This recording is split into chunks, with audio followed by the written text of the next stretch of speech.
श्री बद्रिक आश्रम में ब्राह्मण दंपति बड़ी कठोर तपस्या उन्होंने की।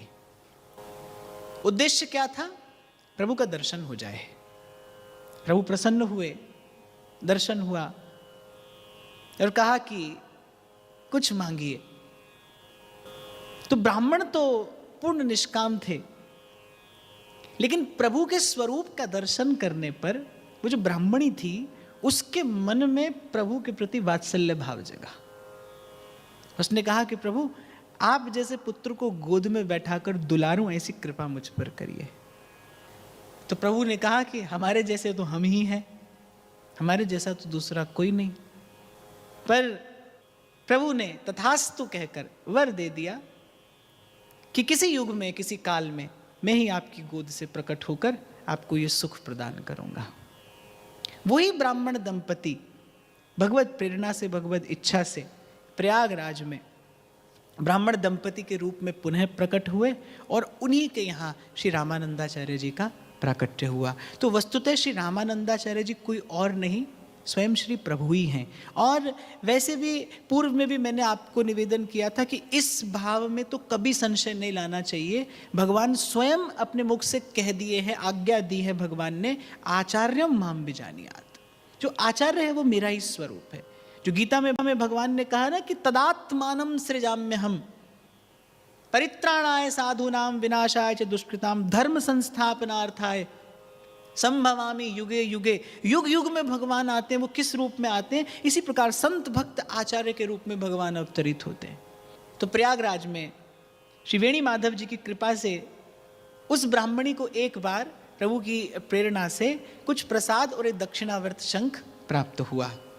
किसी ने कहा शुभ संकेत है, तुम्हें प्रभु की कृपा शीघ्र ही प्राप्त होगी। और मांग कृष्ण सप्तमी को श्री रामानंदाचार्य भगवान का प्रागट्य हुआ, प्रभु का प्रागट्य हुआ है। तो चहुं और मंगल का सृजन प्रकृति ने कर दिया। अद्भुत इनकी कांति, अद्भुत इनकी प्रतिभा। जो देखता उसे सहसा भगवत स्मरण होने लगता। तो समय पर आपके पूर्ण संस्कार हुए और कहते हैं एक बार घुटवन चलते मंदिर में पहुंचे और वो जो दक्षिणावर्त शंख इनकी माता को प्रसाद स्वरूप श्री वेणी माधव भगवान ने दिया था, नन्हा सा बालक, और उठाकर बड़ा अद्भुत शंखनाद किया।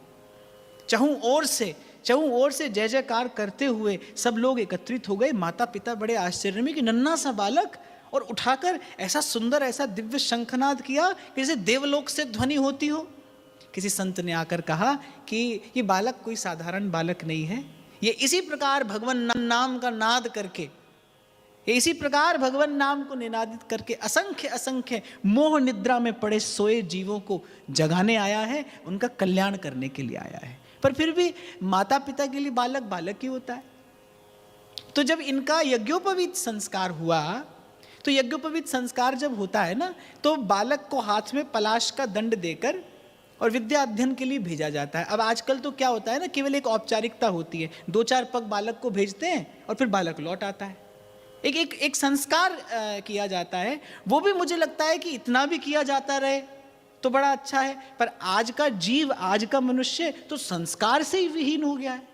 अरे कितना बड़ा सौभाग्य आपका मेरा कि आपको मुझे भारत भूमि पर जन्म मिला है और हम लोगों ने संस्कार छोड़ दिए। तो जब इनका यज्ञोपवीत संस्कार हुआ तो जिस आचार्य ने इनका संस्कार कराया उसने कहा कि 2 पग चलिए और फिर लौट कर आ जाइए। इनके हाथ में पलाश का दंड दिया और कहा कि विद्या अध्ययन के लिए 2 पग जाइए और फिर से लौट कर आ जाइए। एक संस्कार पूर्ण हो जाएगा। आपको भी भेजा था, ऐसे भेजा जाता है बालक को कि जाओ 2 पग चलो और फिर लौट कर आ जाना। पर ये जब चले तो इन्होंने माता पिता से कहा कि मैं केवल इस औपचारिकता का निर्वाह नहीं करूंगा, अब विद्या अध्ययन करने के लिए ही जाऊंगा। नन्हा सा बालक और चल दिए काशी की ओर। माता पिता बड़े उदास हुए। माता पिता ने बहुत समझाने का प्रयास किया, पर इन्होंने माता पिता की एक नहीं सुनी। काशी जाकर विद्या अध्ययन किया और जब विद्या अध्ययन करके लौट कर आए तो जैसा मैंने कहा कि भाई गोद में भगवान खेलते, पर माता पिता के लिए तो बालक है। माता पिता के लिए तो बालक है। यशोदा मैया रोज नजर उतारती है कन्हैया की, कभी गैया की पूंछ से नजर उतारती है, कभी गौमूत्र से कन्हैया को नहलाती है, किसी विधि से वो रोज कन्हैया की नजर उतारती है। जिसकी दृष्टि पड़ने से जिसकी दृष्टि पड़ने से माया काल सब निस्तेज हो जाते हैं, जिसका नाम जपने से जीव भव से पार होता है, उनकी मैया गोद में बैठाकर थोड़ी भयभीत कि अरे कन्हैया को नजर लग गई, कल जाने क्या उत्पात हो जाए, वो इसी भय से प्रभु की नजर उतारने में लगी है। तो शायद ये प्रभु की जो योग माया है उसकी व्यवस्था है। तो जब विद्या अध्ययन करके लौटे तो इनके माता पिता ने विचार किया, भाई अब इनका विवाह कर दिया जाना चाहिए।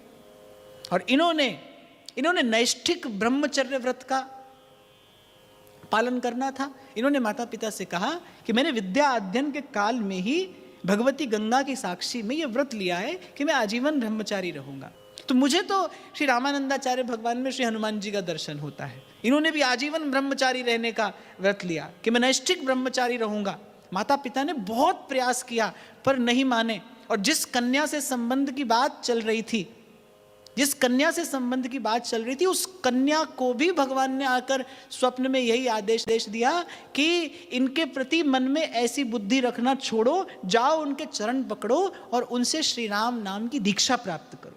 वो कन्या इनके पास आई, इनसे गुरु मंत्र लिया और कहते हैं जैसे ही कन्या ने गुरु मंत्र लिया और इन्होंने उसके मस्तक पर अपना वरद हस्त पधराया, ब्रह्मरंध्र का भेदन करते हुए वो कन्या, वो आत्मा परमात्मा में जाकर विलीन हुई। जब ये प्रत्यक्ष चमत्कार काशी के लोगों ने देखा तो चारों ओर से जय जयकार करते हुए इनके चरण पकड़ लिए, इनसे दीक्षा की याचना करने लगे। अब तो और स्वयं इनके माता पिता इनके चरण पकड़ने को आतुर हुए। जैसे ही माता पिता चरण पकड़ने के लिए दौड़े, अभी बड़े धर्म संकट में पड़े। किसी भी परिस्थिति में माता को अपने पुत्र को प्रणाम नहीं करना चाहिए। किसी भी परिस्थिति में पुत्र स्वयं भगवान हो तो भी माता को प्रणाम नहीं करना चाहिए। माता के प्रणाम करने से पुत्र का समस्त पुण्य क्षीण हो जाता है। माता पिता और गुरुजनों को कभी प्रणाम नहीं करना चाहिए, अपने शिष्य को, पुत्र को। ऐसा करने से उनकी भजन भावना, उनका पुण्य क्षीण होता है।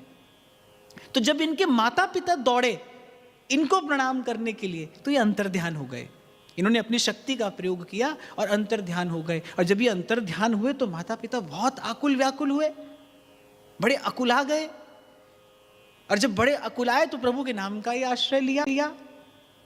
श्री राम जय जय राम, श्री राम जय जय। जब इनके माता पिता व्याकुल हुए और प्रभु के नाम का बड़े करुण स्वर में उच्चारण करने लगे तो श्री वशिष्ठावतार श्री राघवानंद जी, जो आगे जाकर इनके गुरु हुए, वो सहसा उस स्थान पर प्रकट हो गए। माता पिता के व्याकुल होने का कारण पूछा। जब इन्होंने कहा तो उन्होंने कहा कि इसी समय यहाँ पर यज्ञ होगा। 6 करोड़ श्री राम नाम की आहुति दी गई। उस स्थान पर बड़ा भारी यज्ञ हुआ और श्री रामानंदाचार्य भगवान को पुनः प्रकट होना पड़ा। जब पुनः प्रकट हुए तब श्री राघवानंद जी महाराज से विधि पूर्वक श्री राम मंत्र की दीक्षा और पंच संस्कार प्राप्त किए और गुरु ने आज्ञा की कि अब आपको इस संसार में रहते हुए इस संसार के मंगल का, उद्धार का ये पुण्य कार्य करना है, क्योंकि आपके प्रकट होने का उद्देश्य यही है। इसीलिए प्रभु ने आपको इस धराधाम पर भेजा है। तो पंचगंगा घाट पर आप भजन करने लगे। काशी के निकट एक छोटा सा स्थान, वहां के राजा के पुत्र को, राजकुमार को कोढ़ हो गया। श्री रामानंदाचार्य जी की बड़ी महिमा सुनी थी तो राजा पुत्र के स्वस्थ होने की कामना लेकर आचार्य चरणों में उपस्थित हुआ। आप भजन भाव में निमग्न बैठे थे। आपने कहा अपने पुत्र को ले जाकर श्री गंगा जी में डाल दो, 7 दिन के पश्चात ले जाना।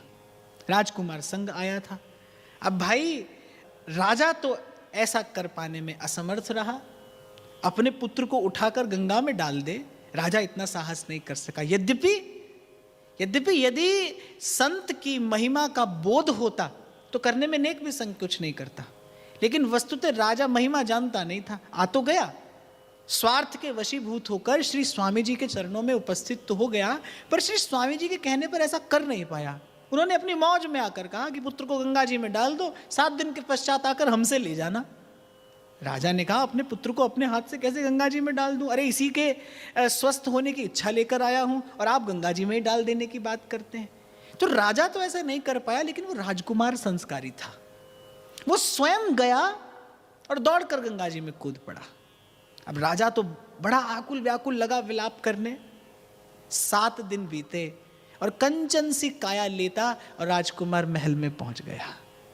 अपना मान टले टल जाए पर भक्त का मान न टलते देखा। और एक और बात, एक सत्यनिष्ठ व्यक्ति हो जो जीवन में सत्य का आदर करता हो, उसके शब्द का प्रकृति आदर करती है। एक ब्राह्मण के घर में एक ब्राह्मण कुमार ने शंख बजा दिया और जो यमन जो मुसलमान थे निकट ले गए पकड़कर उस ब्राह्मण बालक को प्राण दंड देने के लिए। वो बेचारे ब्राह्मण ब्राह्मणी रोते हुए विलाप करते हुए स्वामी जी के चरणों में उपस्थित हुए। स्वामी जी ने शंख बजाया और वो शंख का उद्घोष ऐसा था, शंख का उद्घोष ऐसा था कि उस समय जितनी मस्जिदें थी उन सब में शंख बजने लगे।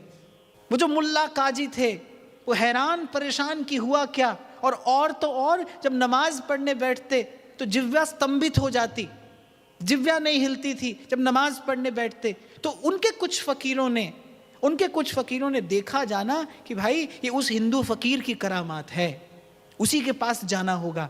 और सब मुल्ला काजी एकत्रित होकर पंचगंगा घाट पर श्री रामानंदाचार्य जी की शरण में आए। 12 शर्तें श्री स्वामी जी ने लिख कर दी कि हिंदुओं पर से यही अत्याचार करने आपको बंद करने होंगे। हमारे धर्म स्थानों को कर मुक्त करना होगा, तीर्थ यात्रा को कर मुक्त करना होगा, स्वतंत्रता से हम अपने धर्म का पालन कर सकें। अरे ऐसी स्थिति थी, एक हिंदू अपनी इच्छा से शिखा सूत्र नहीं रख सकता था, माथे पर तिलक नहीं लगा सकता था, तीर्थ का दर्शन नहीं कर सकता था, देव दर्शन के लिए धन देना पड़ता था। ऐसी दुर्दांत परिस्थितियों से ये भारत भूमि पीड़ित हुई है, पदाक्रांत हुई है। म्लेच्छों ने कैसे कैसे अत्याचार नहीं किए। अरे जो आप पुराणों में कथाओं में पढ़ते हैं, वो रावण और कंस के अत्याचार, वो हिरण्यकश्यप के अत्याचार, वो इस युग में भी हुए।